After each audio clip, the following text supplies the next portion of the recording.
I am all out of coffee now. Then we're going to hit this start stream button. And then we're going to wait for it to connect to Facebook. And then we're going to say, going live. You need a light, by the way. You're a little dim.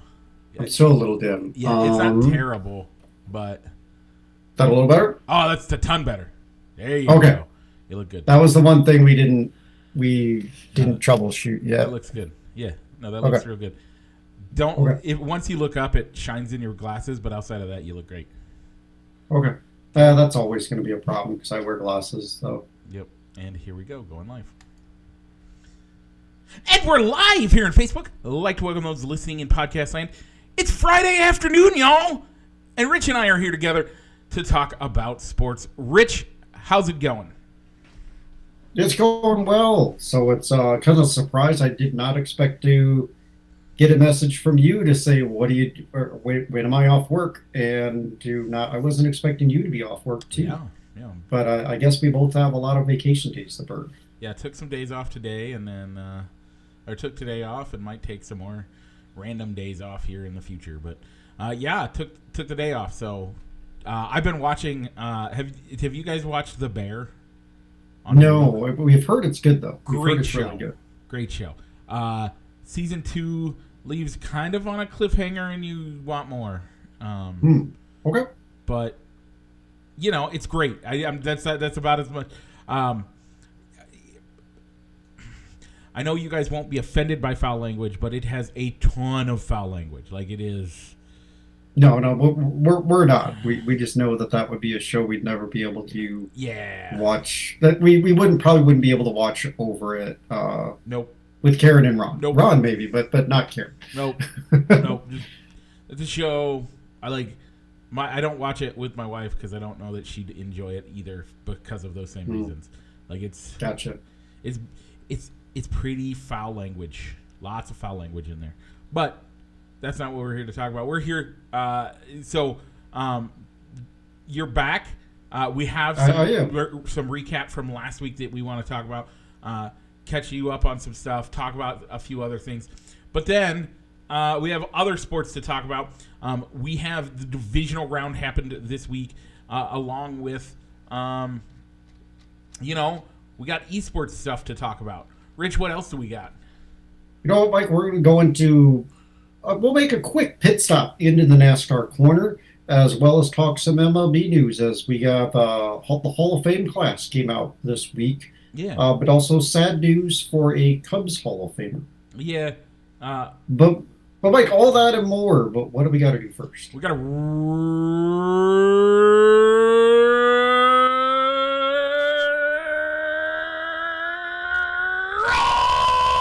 the intro!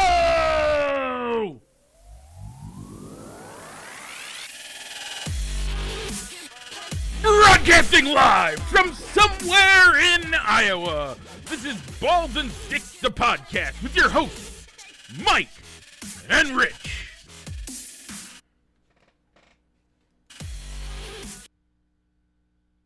And we're back. Rich, I am loving your background, by the way. It looks good. Ted and Coach Beard are a little washed out with the light, but we'll work on that in the future. But it looks. But yeah, we did some moving around of furniture today to kind of make the. So we could each kind of, for both my wife and I, could each kind of have our own little office space. Yeah. But yeah, behind me, you notice Coach Beard and Ted Lasso, but below them is Mike Ditka and the robots from the old TV show Mystery Science Theater 3000, Crow and Tom Servo. Yeah. And then you got the gnomes, and that's. Yeah, I got some gnomes and Cubs Hall of Famers. Cubs Hall of Famers in baseball cards, and you got in baseball cards. And what are they calling the Cubs mascot now? Clark the Cub. Clark, that's right. Clark. The Cub. Yeah. So you got all that. Okay. We'll ignore the stuff to your right, my left. Yeah. But yeah, so it's nice to be back. I gotta say, I'm sorry for the short notice from last week, but it was a great show. Some things that I'm gonna try and remember besides the Pop Tarts from last week of other things that you wanted to get my opinion on. Probably a little bit in the coaching carousel. I think there was a couple of comments made. I want to get Rich's opinion on this too, so we'll make sure to hit on that today. So before we get into this week's poll question, we got to get into last week's, where I was the only person to vote for Pop Tarts. Yeah. And for me, I think sometimes I just got to be in the right mood for cinnamon rolls. And I think a lot of it comes down to what does the icing taste like? Sometimes the icing isn't there on the cinnamon rolls, or it's just too sweet for me. And it's hard for me. And I also know that with my favorite type of Pop-Tart, I can eat that anytime. I love the Pop-Tart. I love my favorite type of Pop-Tart. First and foremost, I'm going to say there's always, I can always do cinnamon rolls. So for me, that's a little weird. But I do have to ask one question about your Pop-Tarts. Do you heat them up every time? Do you heat them up most of the time? Or do you hardly ever heat them up? I'd have to say the majority of the time I'm not heating them up. So I don't mind cold Pop-Tarts. What is your Pop-Tart then? You said with your particular Pop-Tart. Yeah, my favorite type of Pop-Tart is the s'more. So you have the graham cracker, more of a graham cracker Pop-Tart with chocolate and marshmallow on the inside and chocolate on the outside as well. Yeah, that's a good one. That's my favorite, but I also kind of I like the strawberry too. So I am surprising. My favorite heated up is cherry. I think it tastes like a cherry pie kind of. But my favorite not heated up is the brown sugar cinnamon. Okay, but by all means, I would have to agree with David Hyvinga, who got a show shout out for saying that probably the brown sugar cinnamon would be the closest thing to a cinnamon roll within a Pop-Tart. Yep. If you're comparing the two, just doesn't taste the same. I would agree. I don't like the brown sugar cinnamon. Oh, I do. Pop-Tart. I love them either. So that is why that I voted for Pop-Tarts, is because I can go to the gas station or in the Ottoman. I actually have these in the house or in my snack drawer at the work. I can have a Pop-Tart anytime of the day. I don't have to be in a certain mood for it. But I will say, I think my favorite cinnamon roll, if I'm in the mood for it and I'm at the place, would have to be the cinnamon raisin cinnamon roll from Hardee's. Really, those things are real. I love those. Wait, they now have cinnamon raisin rolls? I have seen them there in the past at a Hardee's. Hardee's Cal Juniors. Okay. Hardee's used to have the cinnamon raisin biscuits, and those were divine. I loved them. That's one thing I would actually eat at a fast food restaurant. One of the few things I would eat. Mm-hmm. Then they stopped and only made cinnamon rolls.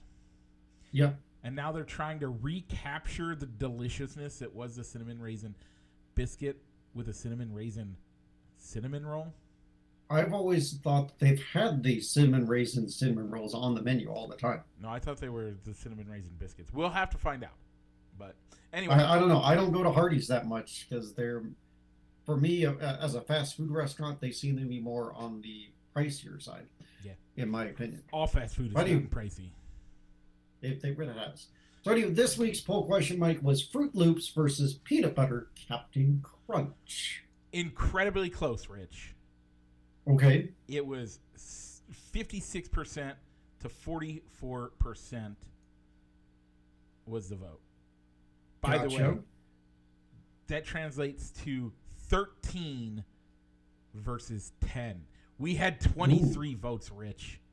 23 votes. That's great. I'm glad this. I obviously picked the right two cereals, or it showed up on the right people's Facebook pages this week. Okay, so Fruit Loops wins with 13 votes.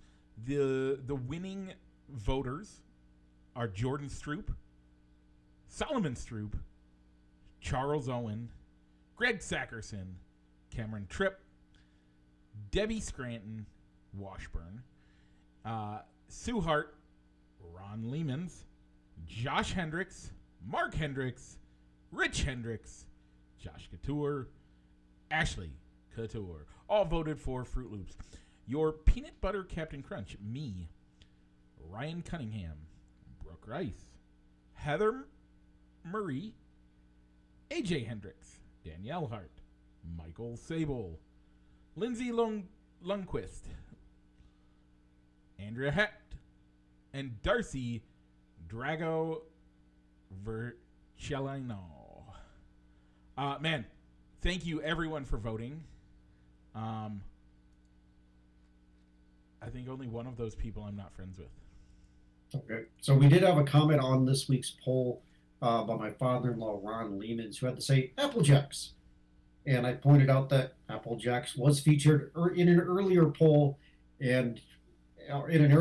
but lost to Captain Crunch with Crunch Berries. And his response was, "This poll, then the voting must have been rigged." And I don't have I would just have to say no comment to that. That's how I assigned it. Maybe I'm not sure whether he voted that week or not. Yeah, let me look. I bet I can look.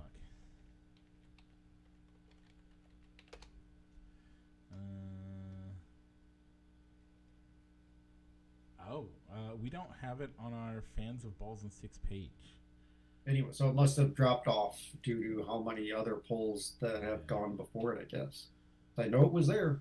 I know I have the results marked on the Google Sheets document that shows that Captain Crunch with Crunch Berries won that week. But moreover, thanks for giving a shout out and speaking your mind. Yeah, and also Lisa Lehmans also commented on that, saying yes to Apple Jacks as well. So this week, Mike, we're back to the hot entrees, and we're going to go with corned beef hash and Canadian bacon. That one's a tough one for me. So I'll probably get that short up after we get off of the air, Mike.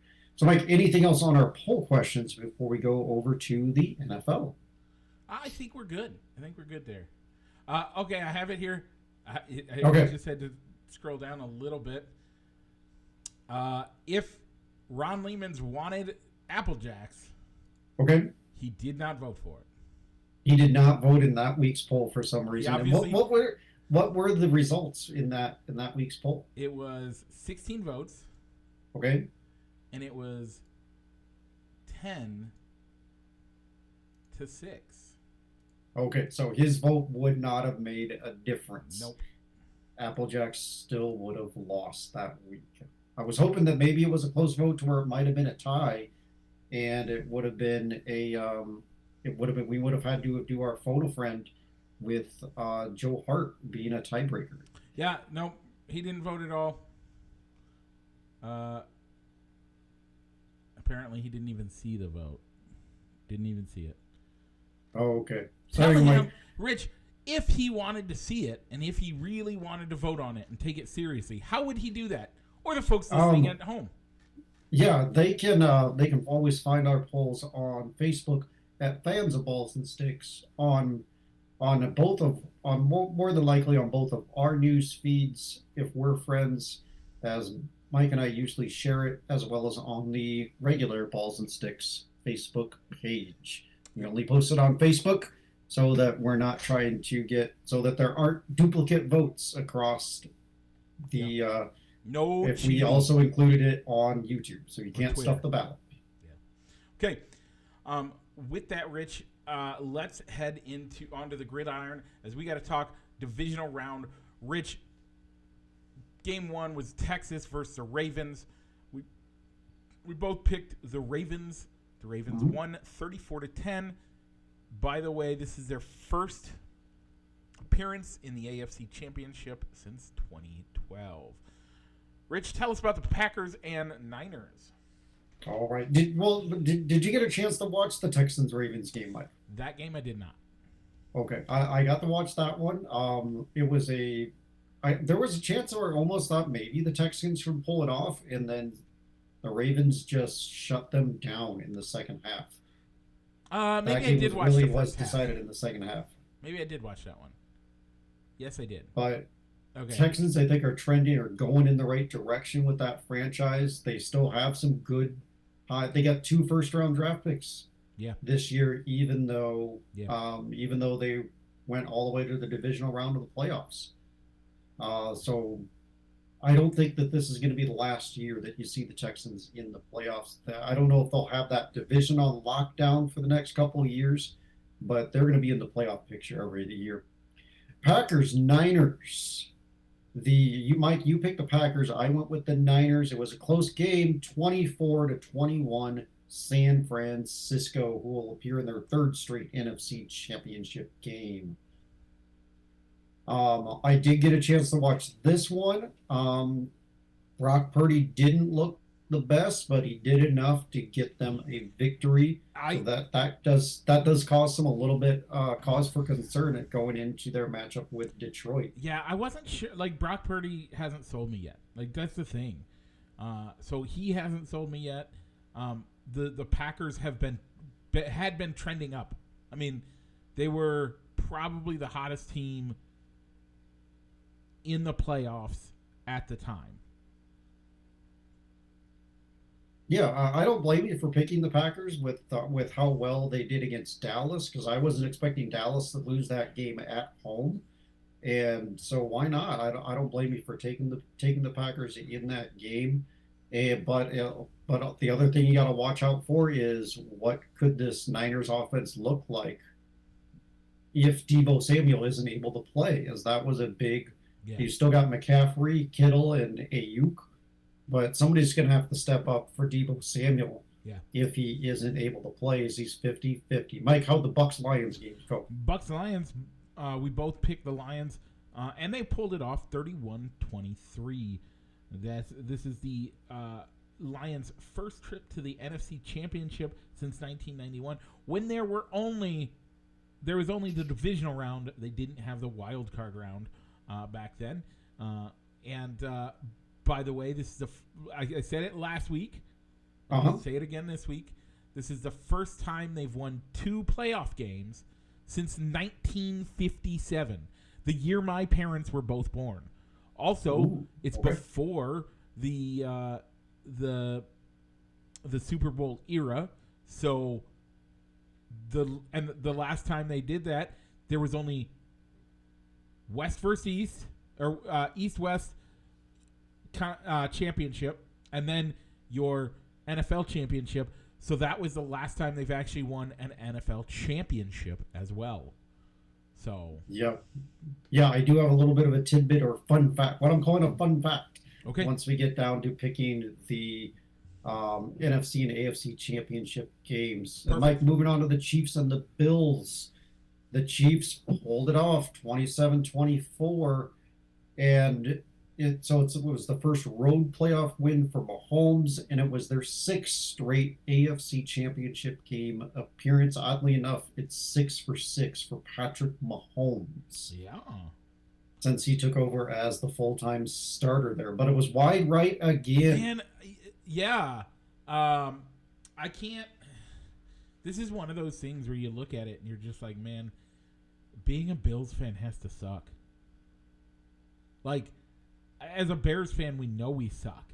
But as a Bills fan, you know you have some of the greatest teams to never win a championship. Look at the 90s Bills. 4 straight Super Bowls. And yet couldn't pull off the big win. Yep, the 4 Falls of Buffalo. If you haven't seen that 30 for 30, give it a look. Really good one. By the 4th one, they were almost their playoff rallying cry was screw everybody.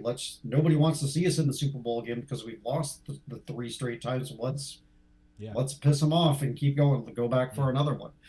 Good movie. Kind of touches base on those 4 Super Bowl losses. But I almost think I just didn't get what the Bills were doing in the 4th quarter.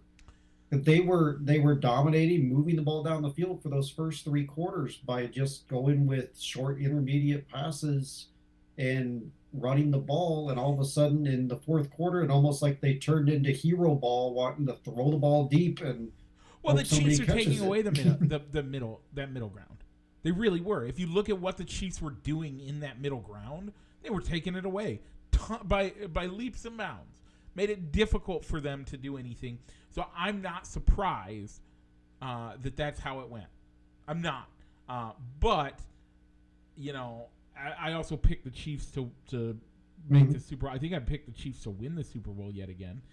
Let me verify that. But that just caught me as odd. They were moving the ball so well, and then it's almost like they flipped the script and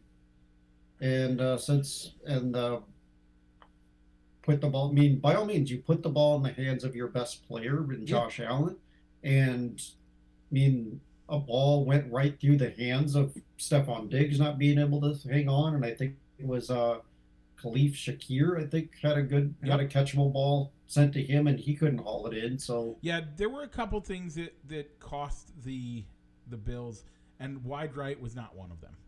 No, but it still happened, and that's why I put it as a discussion point of wide right again. Technically, yes, it did cost them that. But again, you also have to look at, you have arguably the best kicker in the league, one of the top 2 at least, right? Yeah, Taylor Bass was a solid, at least probably top 5 kicker. Right. In the league, he has been one of the top. Now, but once he gets to the playoffs, some reason he just can't seal the deal in the playoffs. Every time you put it on his boot for the regular season, what's he do? Drills it. And yet the playoffs, the mindset of all of that apparently gets to him. Is it time to look for a new kicker? You might have to, but you gotta admit, you gotta love what the fans did for him after that playoff game. He got tired of seeing all the negative comments or threats that were lobbied against him on social media. He shut down or disabled all the social media accounts, and what came through was that people ended up donating to his favorite charity, between Chiefs and Bills fans. Good. Donated a lot of money to his favorite charity, which is, I think rescues kittens, kitten rescue or something like that. I don't like kittens, but I'm glad that charities are being helped. Yeah, and the other thing I wanted to talk about with this game was Jason Kelce, a man of the people. Yeah. Sorry, I wasn't supposed to show my nipples. We might get demonetized now. Sorry. But I mean, rooting on his brother, getting to actually watch his brother play in a game without being on the sideline in a uniform, cheering on the team from a skybox. You don't normally see a shirtless guy in a skybox. Nope. But I do appreciate him being able to let loose. I 100% agree with you.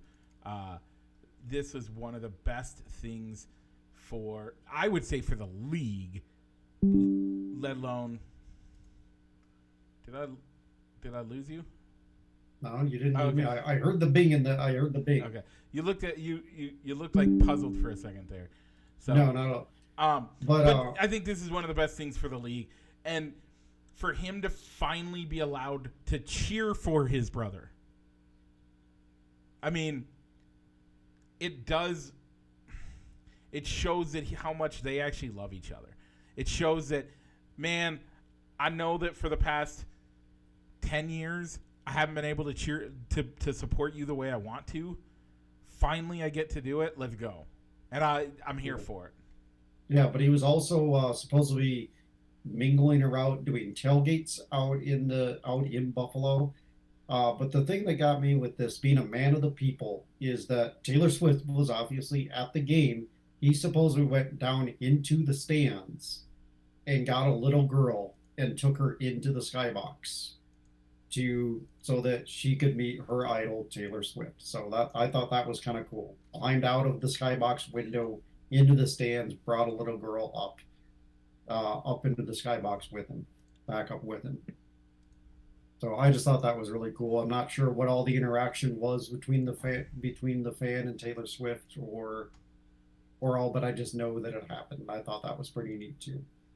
Yeah, and that was one of those things that I think it's good to see what they've been able to do and what he's been really just able to kind of give the world the world a look of what truly is going on inside, and to see him able to just open up and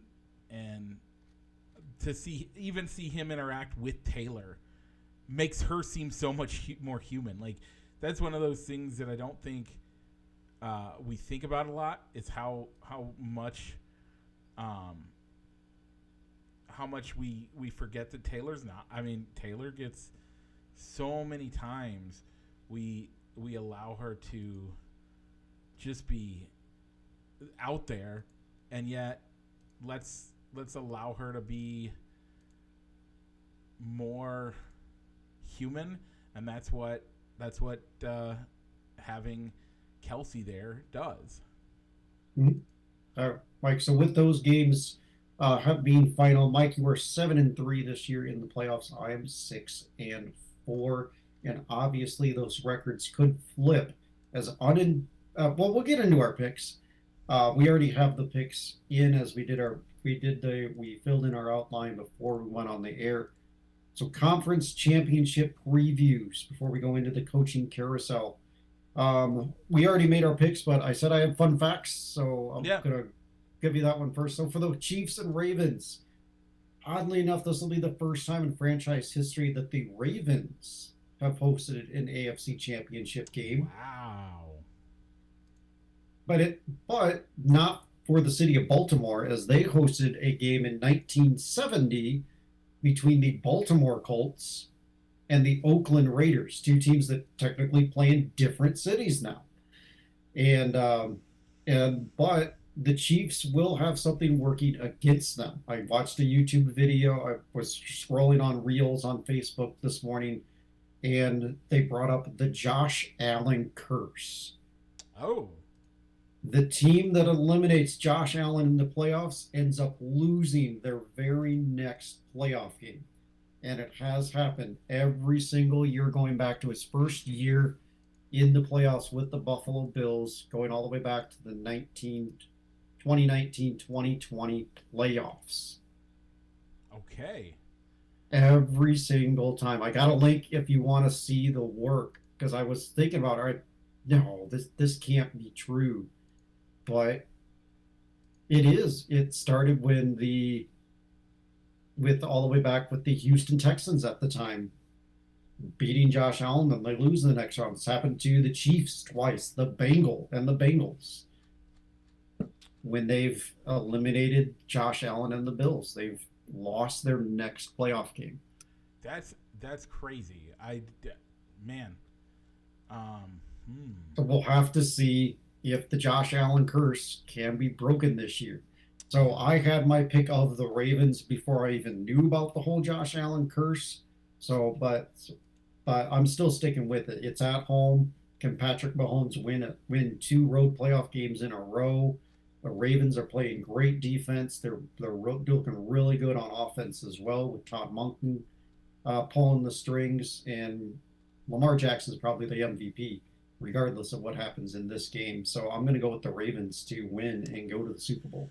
You know, that's a scary fact that you spit out, but the Chiefs still have so much skill and talent and have been the team to beat. And I know that this year, technically, that the Ravens have been the better team most of the year. But part of me wonders if the Chiefs are doing the old get to the playoffs and then we start playing. And that's kind of what it looks like. I'm not saying that's exactly what they're doing, but that's kind of what it looks like. So by all means, with that win against the Bills last week, kind of put to bed the whole talk about how his wide receivers are horrible this year, and they finally had to pay the piper with going cheap with their wide receivers, Well, and it also and they're just not hanging on to the ball. changes the narrative that Patrick Mahomes can't win a road game in the playoffs. Oh yeah, that was finally put to bed too. So I can't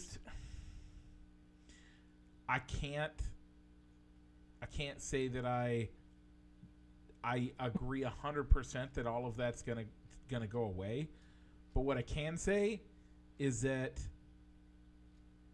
he's done a ton and deserves the right to get respect, and so I think the Chiefs are going to do it. Plus, I kind of picked them as my champions way back when at the beginning of the year anyway. So you did. So you know what? I'm picking them again. Yeah, and also at the same time, you got to kind of give them the Tom Brady Patriots treatment of until they're beaten. How can you pick against them? How do you bet against Patrick Mahomes? Like I don't know how you do it. All right, so you can catch that game. That'll be the early game, 2:00 over on CBS. Then, Mike, we'll have the number 3 Lions and the number 1 San Francisco 49ers out in San Fran, 5:20 over on the Fox. Yeah, Mike, the fun facts that I found for this game. Yep. Last time the Lions won a road playoff game was that 1957 game in San Francisco, which was the last time they went to an NFL championship game, not a Super Bowl. And there's also a curse in this matchup as well, the Kirk Cousins curse. Okay, tell me about it, Rich. Any team that loses, any playoff team that ends up losing to Kirk Cousins. Okay. In the regular season, not just the playoffs. Okay. Doesn't make the Super Bowl. So you're telling me that if somebody has lost against Kirk Cousins in a regular season game, they basically haven't been to the Super Bowl, or they haven't won the Super Bowl? No, they haven't been to the Super Bowl. Wow. Okay. Welp. It makes me feel a little bit better. Yep. And this one supposedly goes all the way back to 2012. So this one's been on the back burner longer than the Josh Allen curse. Yeah. So I do know that you have in here that the Lions have swept the Vikings this year, and they did. And how did the Niners do? The Niners lost their Week 7 game against those Vikings. Okay. So for you, that looks bad. It kind of does, but I have the 49ers winning the Super Bowl. I had them beating the Chargers. Okay. All the way back at the beginning. Yeah, no, I had them beating the Bengals all the way back in the preseason. Before the postseason started, I had them beating the Bills. Okay. So I still think the Niners are the team to beat. I mean, yeah, Brock Purdy didn't look his best against the Packers, but he did enough to get the win. You still got, and even without Deebo Samuel, whether he's being used as a decoy or an active member of that offense like he usually is, I still like that offensive talent around the Niners. Yeah, to get the job done. And honestly, I don't blame you at all. Honestly, I would probably pick the Niners most years. But come on, how often are the Lions going to get this opportunity? I know. By all means, I'd love to see the Lions win this game, but because I put the Niners into the Super Bowl, I'm not going to go off of it. Okay. I'm not going to go off of it.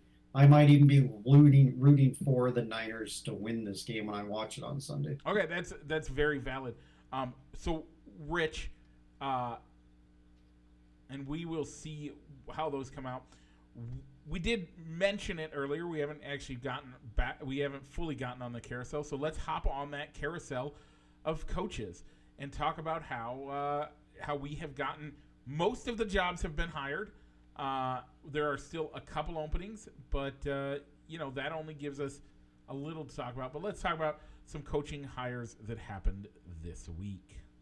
Yeah. So, Mike, when you did your show solo last week, you had Gerard Mayo getting the Patriots job due to a succession clause, Antonio Pierce getting promoted from the interim position in Vegas, and the news that Mike McCarthy, Nick Sirianni, and Matt Eberflus were all retained.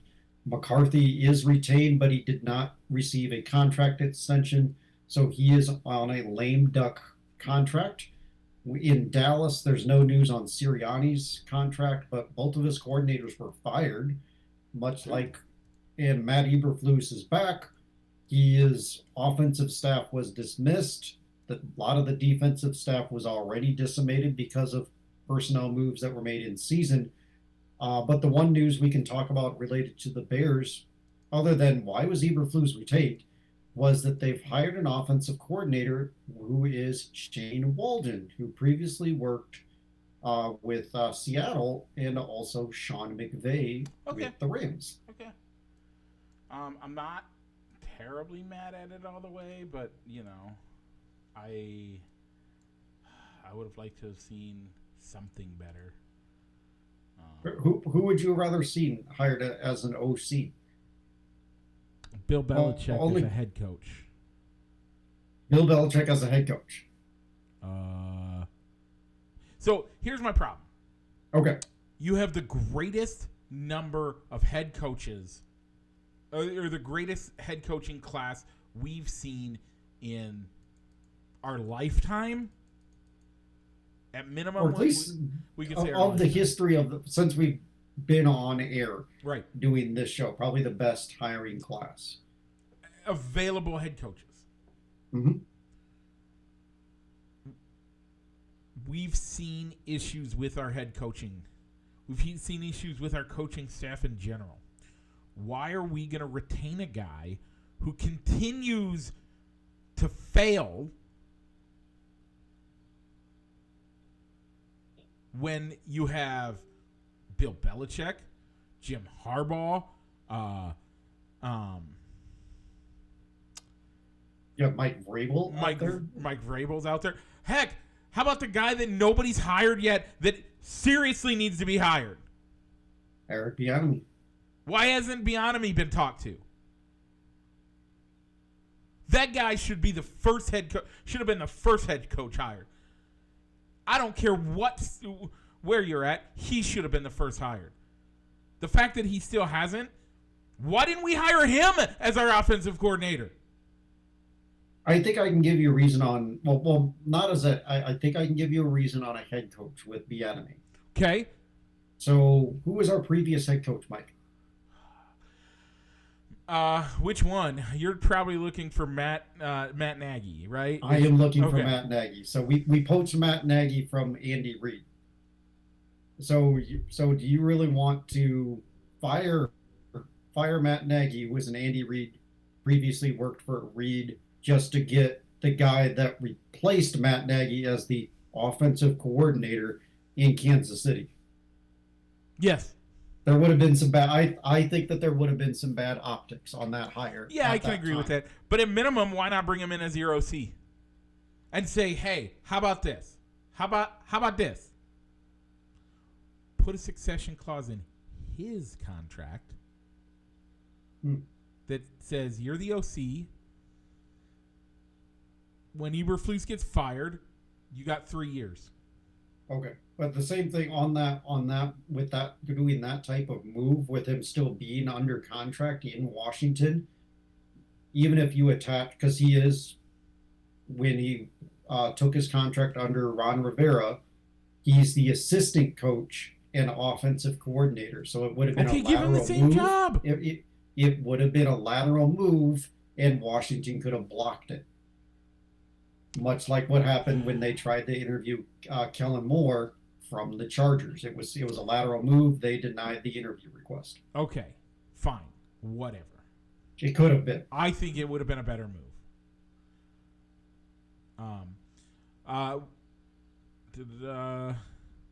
So jobs that got filled besides Shane Walden as the offensive coordinator for the Bears. Yep. Included the Titans getting Brian Callahan from the Bengals. Yep. The Chargers getting Jim Harbaugh. The Panthers poaching Dave Canales from the division rival Buccaneers. Okay.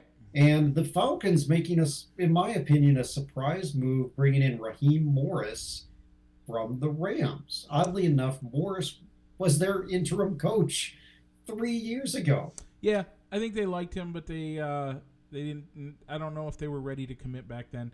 I would love. The Jim Harbaugh one I think is the biggest news, the biggest story out of all of them, and what I think he can do down there. I think he can he save Justin Herbert. I don't know if you have to say save being the right word, but at least that he can elevate him. Okay. I think that he can really elevate him and take his game to the next level. Would you say? I'll ask. Okay. Is he a bust? Justin Herbert. Yeah. No, I don't. What's he done in the playoffs? You would correct on that end. I think. What's he done to get you to the playoffs? I think the coaching at times has a thing to do with that. Yes, has something to do with that. But in today's society, it as much falls on the quarterback as it does the head coach, right? Yep. In football today. So if we're gonna play the game that society plays, the same game that all the pundits play, we're now looking at Josh Herbert and we're saying, is he a failure? Or Justin Herbert. Sorry, Justin Herbert. Yeah, I think right now you're almost kind of comparing him to Phillip Rivers. Yeah. Is he another Phillip Rivers? The guy that puts up the gaudy, great passing and touchdown numbers the kind of numbers that you want in fantasy football. Yeah. But do those numbers translate to wins for the football team and ultimately go into a Super Bowl? So far for Justin Herbert, it didn't. Right. And it never did for Phillip Rivers, as he always got stuck losing to Tom Brady and Peyton Manning. So I'm going to go back to can Jim Harbaugh save Justin Herbert?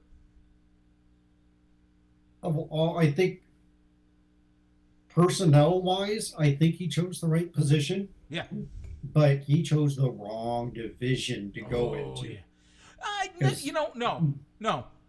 Because we already know that Seattle is going to get a new head coach. That means a whole new wrong Western division. Oh, sorry.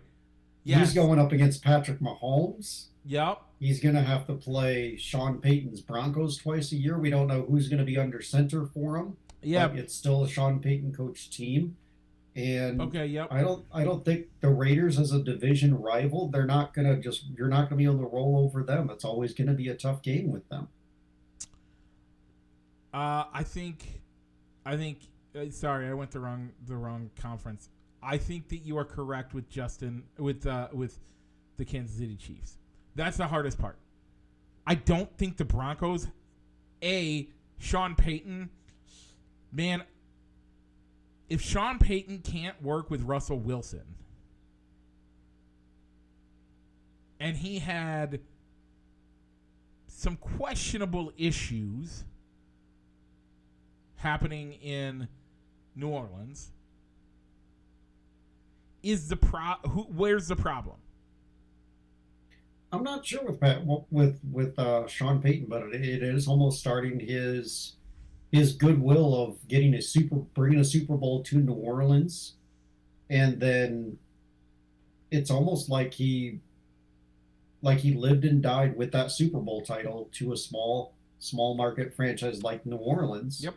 But getting the Saints to the playoffs, but maybe not further into the playoffs multiple times, that I am starting to get the narrative that maybe he was an overrated coach that's living off of that one Super Bowl victory. Almost you can probably make the same case for Mike McCarthy, of him using that one Super Bowl victory of I'm a Super Bowl winning coach. And yep. you could. The other problem there is, who was his quarterback?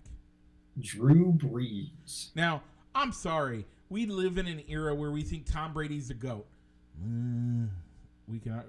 We've had this argument. I'm not here to rehash that argument, but still, you have Tom Brady, and then we all have Aaron Rodgers, and then we forget that Drew Brees owns the single season passing record. Owns it.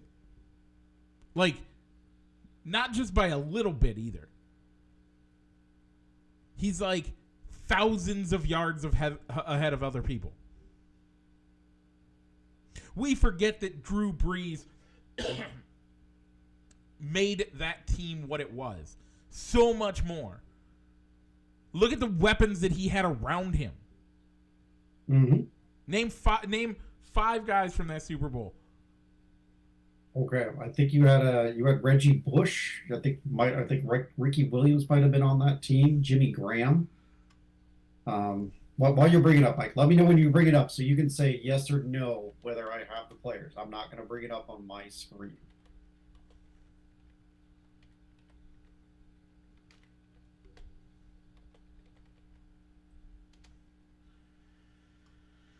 Okay. Okay. Are you ready? Hang on.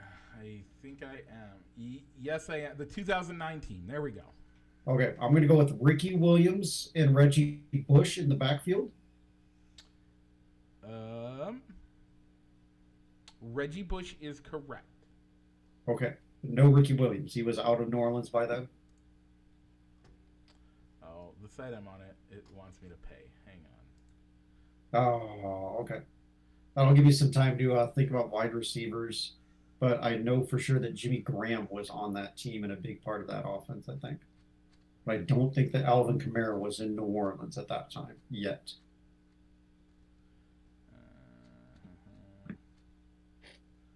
Okay.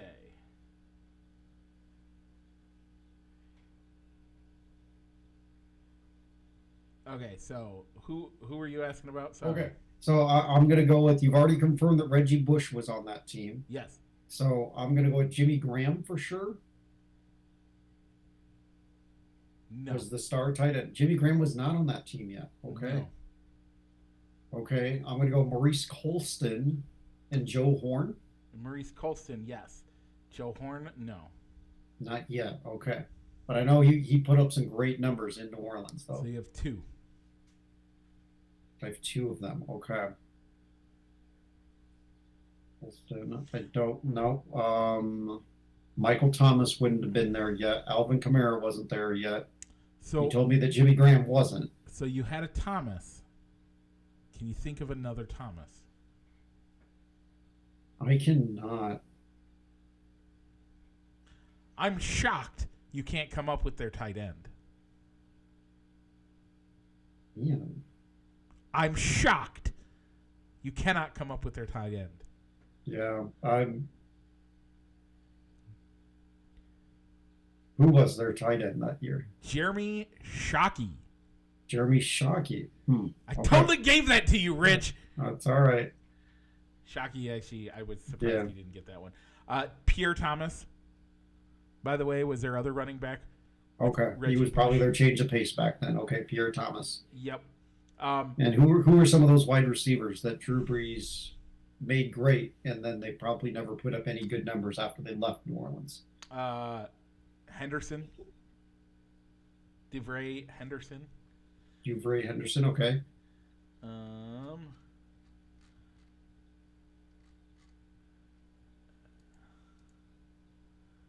That's it. Yeah, that's it for their starting lineup. Let me see if I can get their full.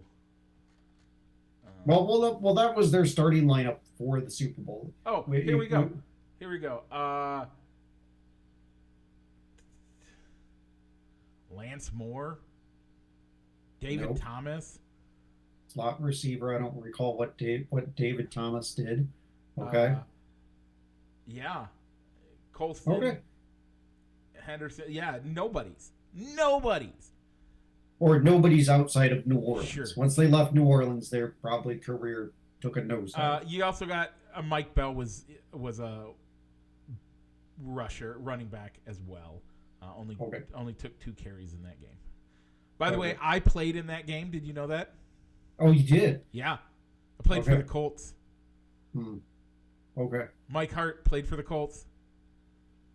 The third string running back, Mike Hart from. Hey, I got 2 carries for 4 yards.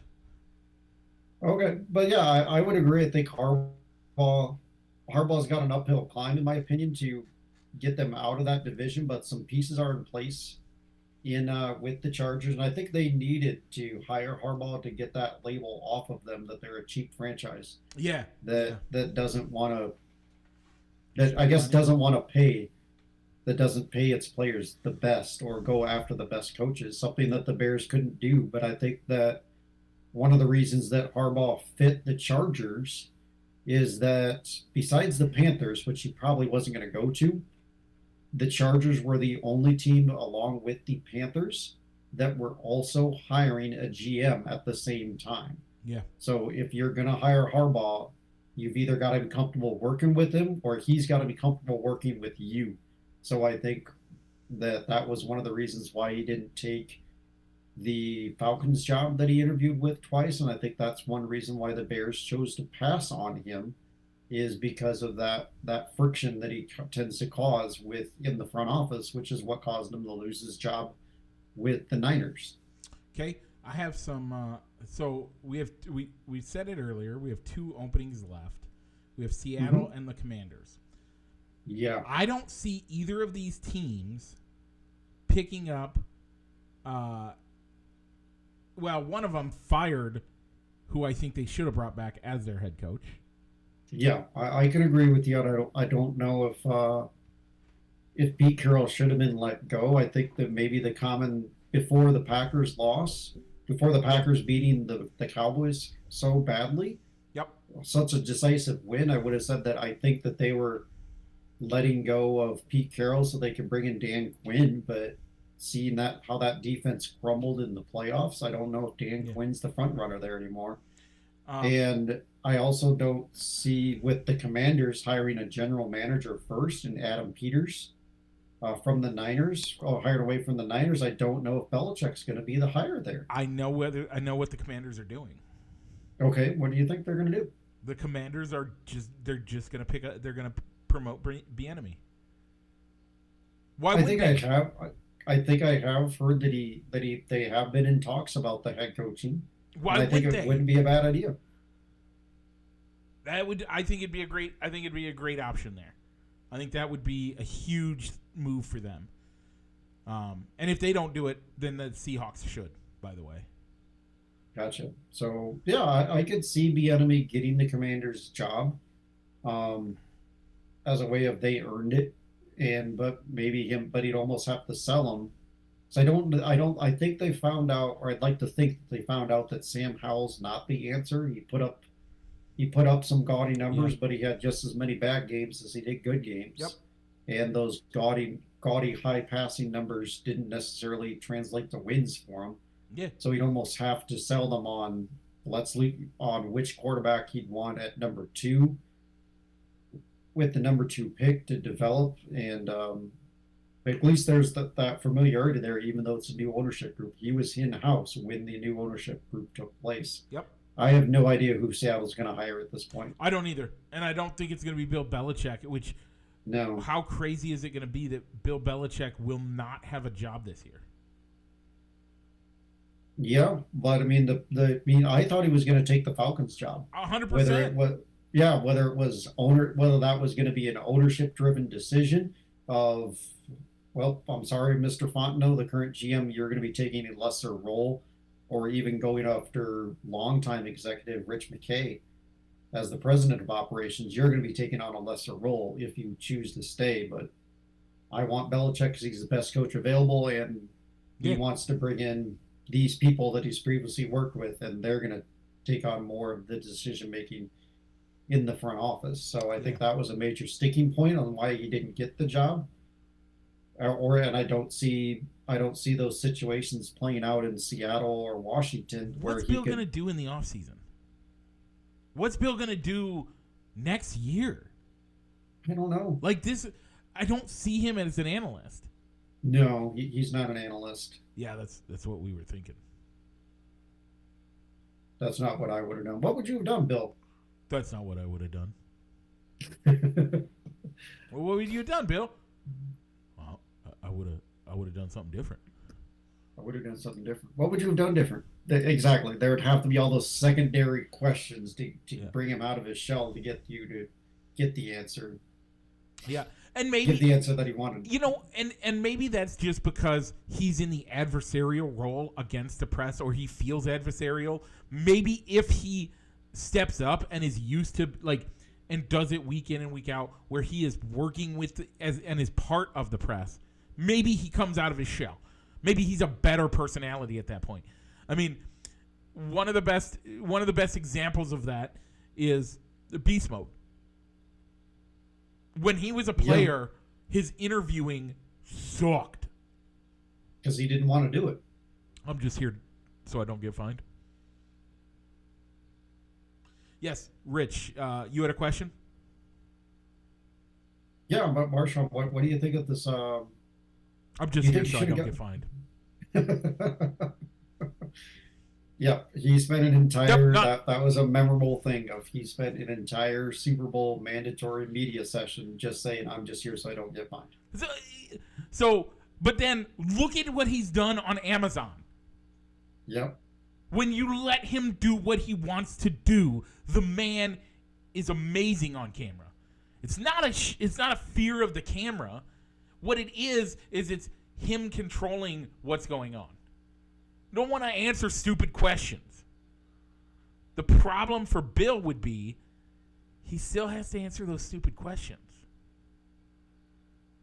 Yeah, so I could maybe see him as in the studio where you have a little bit more control about what's being talked about, or you're reacting to what the other panelists are saying. But never in the booth. I know he couldn't do the both. He could not pull off a booth assignment. No. So anyway, we'll talk more about coaching openings as far as which team got it right, which team got it wrong, what was maybe a head scratcher once all the jobs are filled. Yeah. So, but I think at this point, I think Washington and Seattle could just be waiting for maybe for one of the coaches to become available after the results of the conference championship games. If the Commanders don't hire Bieniemy, whatever you want to call him, I think they've made the wrong decision. Yeah.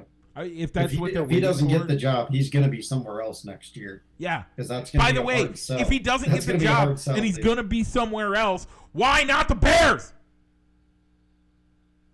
Sorry, I didn't mean to. Maybe the Bears didn't want to wait it out and wanted to get the guy in Walden that they thought could get it, because they didn't think that Bieniemy would become available. Okay. Because I have heard that maybe the Eagles will pluck him out of Washington to be their offensive coordinator. I think that's what I've seen. Okay. All right, Mike, do you see what's coming up next? Is it a left turn, Rich? It is a left-hand turn, Mike. What's after that? It's another left turn, Rich. Why is that, Rich? Well, Mike, because we're going to go into the NASCAR corner for a quick pit stop. So the NASCAR corner is always presented by Triple I Sports Cards Incorporated. You can find them in Moline, Illinois, over on 5th Avenue, and also on eBay. Triple I Sports Cards Incorporated. So, Mike, last week you talked about the NASCAR Hall of Fame induction. Yeah. Great thing. One thing I did have to add to that, did you know that Janet Guthrie is an Iowan? I did not. Yes. Is she the first Iowan to make the NASCAR Hall of Fame? I probably. I don't know that one for sure. What I do know about Janet Guthrie, thanks to the Iowa Almanac, minute that comes on ESPN 1170, is that she was the first to race in both the Daytona 500 and the Indy 500. Nice. And being an Iowan. Okay. So next week we're going to talk about driver lineup changes, and we're also going to preview the Busch Classic, or the Busch Clash at the Coliseum.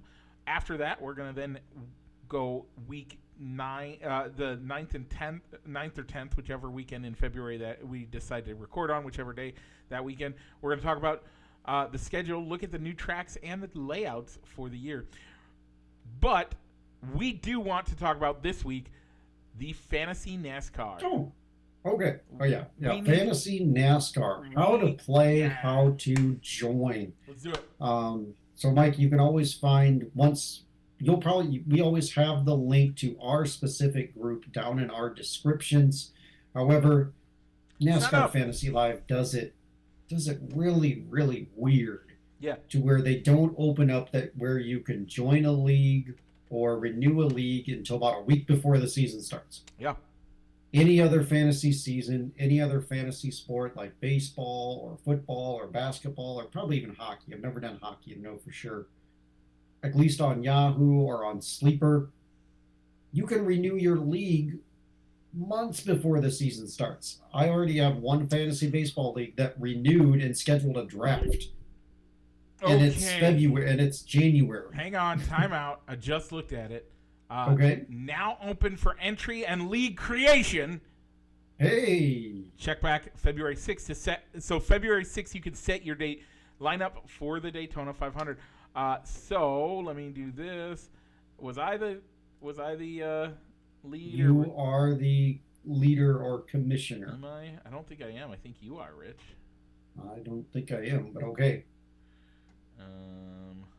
Let me see. So you can actually. So I will take back what I said about Fantasy NASCAR's or NASCAR.com's presentation of Fantasy NASCAR last week. We weren't able to open up the league for more registration or to join a league or create a team until it was about the week. It was the Super Bowl week that I think that it opened up. If you are going to play, I would highly suggest downloading the NASCAR app instead of using the desktop version. It makes it a lot easier to change out your lineup because you choose 6 drivers throughout the entire for the race. However, only 5 of them are active and gain you points from your entry, as one of them is classified as a garage driver. So as you're watching the race, you can see where if the garage driver is earning more points than one of the players in your active roster, you can move him into the starting lineup and move a different driver into the garage. But you would want to check in on the app right before the stage end in stage number 2, because that's when the garage locks. That's what makes the Fantasy NASCAR has helped me become a NASCAR fan of watching the races. Because so if you're on Facebook, it's in the chat. In the chat, thank you, Mike. So we'll make sure, and you'll make sure to have it in the description when you upload it to Podcast Land and on YouTube. Gonna change the description here. Yeah, I'm changing. Okay, so make sure to join. Super easy. Technically, you could set a lineup, and you could have the same exact drivers in lineup for 5 weeks, and then you could come back in week for the 6th race of the season and reset your lineup with 5 new drivers, and not worry about what the garage does or doesn't affect your lineup. Yep. However, once you use a driver 5 times, or is it 10 times? I think it's 10, 5 or 10 times during the course of the regular season, they will lose the ability to pick 10 times for the first 26 races. Thank you, Michael. So technically you could set your lineup for the first 10 races and never touch it again, and you'll get some points. Yep. But after race number 11, if you followed that train of thought in setting your lineup and participating, your lineup would be inactive and be empty for race number 11. Theoretically, you only need to set your lineup 4 times. There's 36 races, so you get 10. Oh wait, hang on. Let me look again. Let me look at playoff stuff, because playoffs is different. The playoffs, your driver choices reset, and you get 5 races per driver. Yeah. 5 races per driver in the playoffs. So unfortunately, with the way Fantasy NASCAR works, you can't set your lineup in advance to where you couldn't set your lineup for Daytona and then the next weeks. Then choose your drivers for, I don't have the 5. you yeah. So unfortunately, um, once the results of the first race, which would be Daytona, your lineup is locked until Wednesday, when the Tuesday or Wednesday when the drivers unlock, and then you can change your drivers. So it could be Theoretically, you only need to commitment. change 4 times. 4 times. That's Yep. all you need to change. Okay. Because if you do it at the first of the year, and you go 10 races, then you go the second 10 races, you're at 20. Then at 20 you set it, and you have 6 races, but then it resets to 5. Then you have 27 to 32, and then you set it that last time, and you could be done for the year. You only What other sport can you do fantasy and only sign in 4 times in an entire year? Now, I wouldn't recommend it, but you could. Yeah, I mean, if you can do fantasy football or baseball that way, because you can work ahead, and swap out people with their bye weeks. That doesn't account for a player getting injured and you choosing not to replace them in your lineup. Yep. Eisen. Yep.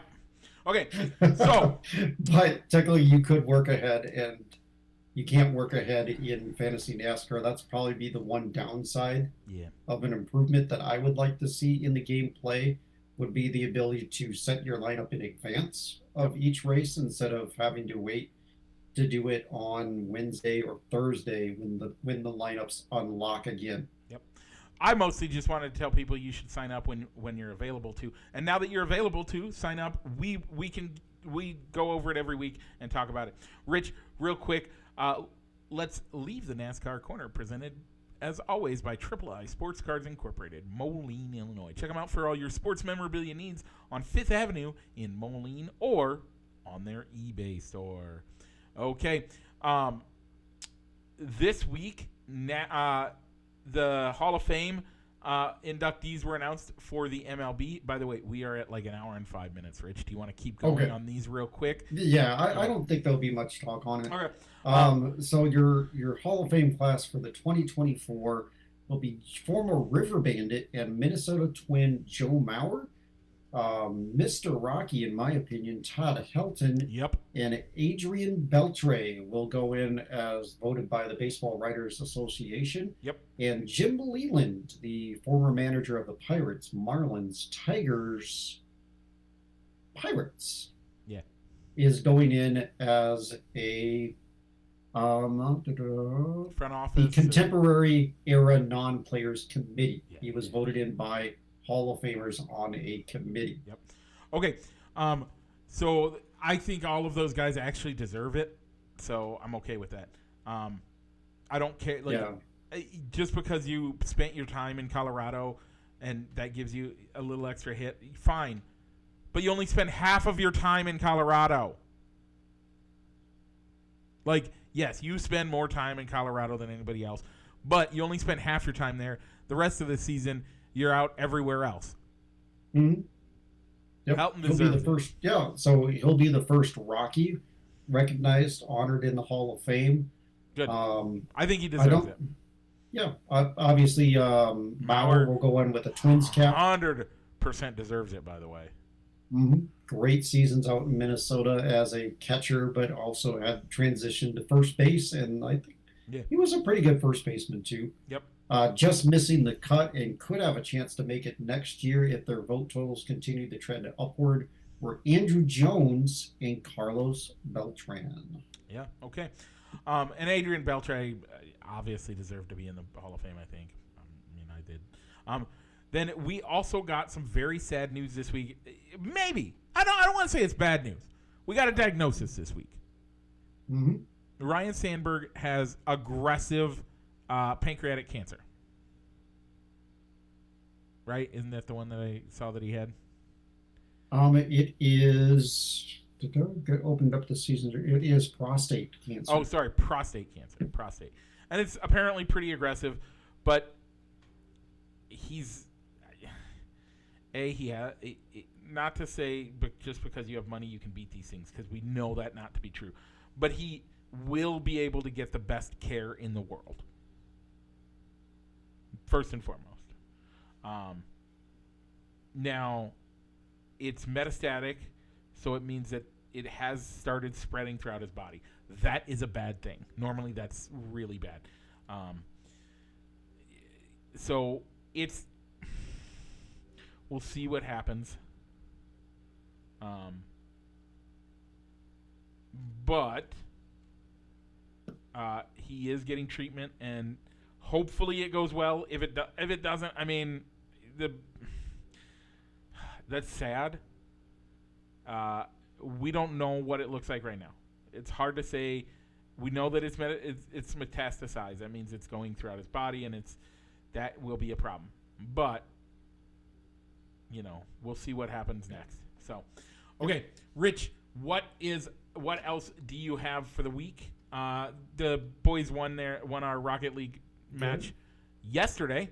So we only have one loss on the season. We are still selling shirts. You only have 2 more weeks to get those orders in. So if you want to buy something from our shirts, it is in the link. There is a link in the description below.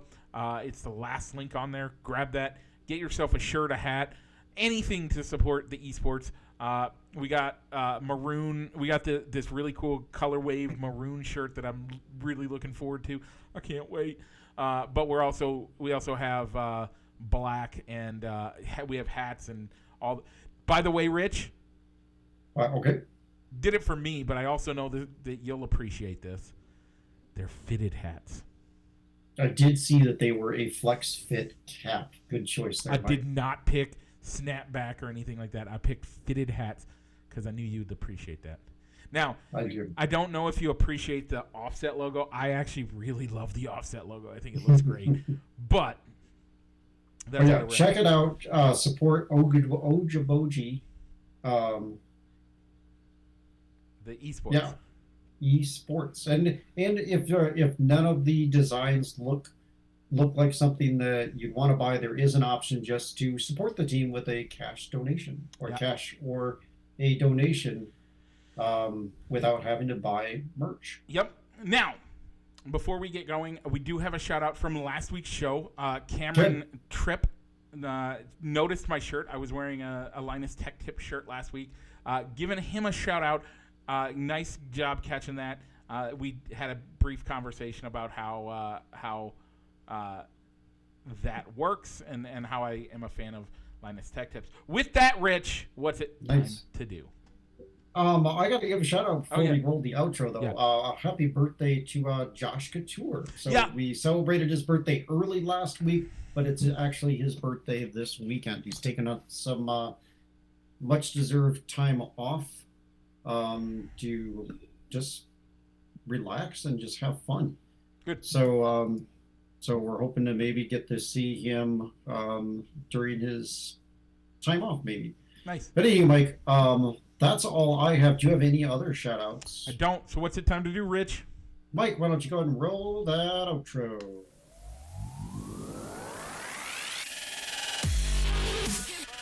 Broadcasting live from somewhere in Iowa. This is Balls and Sticks, the podcast, with your hosts, Mike and Rich.